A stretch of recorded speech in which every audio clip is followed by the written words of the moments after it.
Hello বন্ধুরা, চীনের সব জিনিসপত্র সাধারণত সস্তায় পাওয়া যায়, কিন্তু সেটা দীর্ঘস্থায়ী হয় না আমরা সবাই জানি।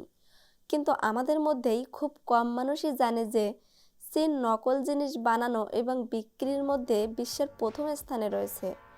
আনহার্ড আননোনের আজকের এপিসোডে আমরা চীন সম্পর্কে এমন সব তথ্য জানতে যাচ্ছি যা আপনি কখনো ভাবতেও পারবেন না। স্বাগতম আপনাকে আনহার্ড আননোনের আরও একটি নতুন এপিসোডে।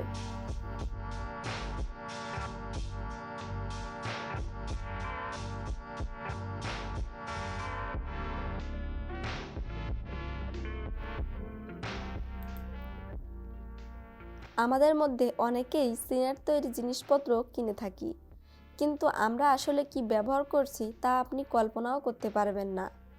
চীন সেসব জিনিসই ব্যবহার করে যা ফেলে দেওয়া হয়। চীনে নকল মাছ, মাংস, এমনকি নকল ডিমও তৈরি করা হয়ে থাকে। চীন সম্পর্কে লোকমুখে একটা কথা প্রচলিত আছে যে চীনে চেয়ার আর টেবিল বাদে বাকি সব চারপাওয়ালা বস্তুই খেয়ে ফেলা হয়। চীনের মানুষরা ইঁদুর, কুমির, তেলাপোকা, এমনকি কুকুরও খেয়ে থাকে।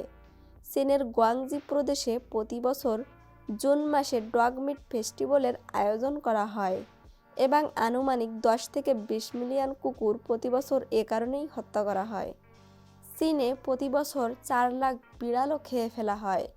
সব ধরনের উদ্ভাট এবং বিদঘুটে খাবারের জন্য চীন পৃথিবীর মধ্যে বিখ্যাত। চীনের প্রভাবশালী লোকেরা নিজের বদলে অন্যকেও জেলে পাঠাতে পারে। চীনে প্রতিদিন এত পরিমাণ আত্মহত্যা করা হয় যে সেখানে নদী থেকে ডেড বডি উদ্ধার করার জন্য চাকরি রয়েছে।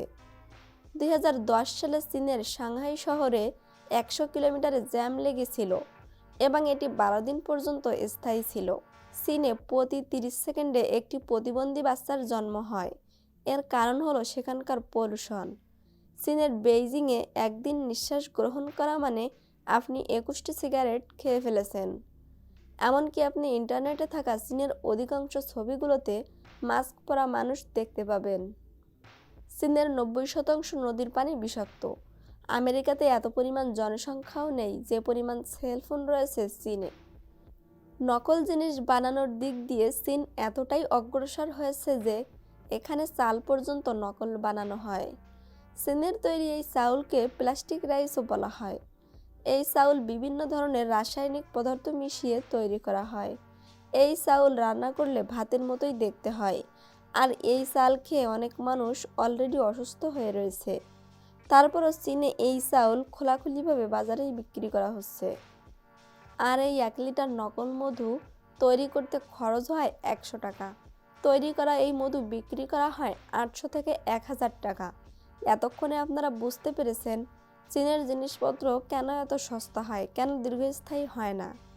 তো বন্ধুরা, আজকের ভিডিও এ পর্যন্তই। ভিডিওটি ভালো লাগলে অবশ্যই শেয়ার করবেন এবং আপনি যদি আমাদের চ্যানেলে নতুন হয়ে থাকেন তাহলে অবশ্যই সাবস্ক্রাইব করুন এবং পাশে থাকা বেল বাটনটি প্রেস করুন।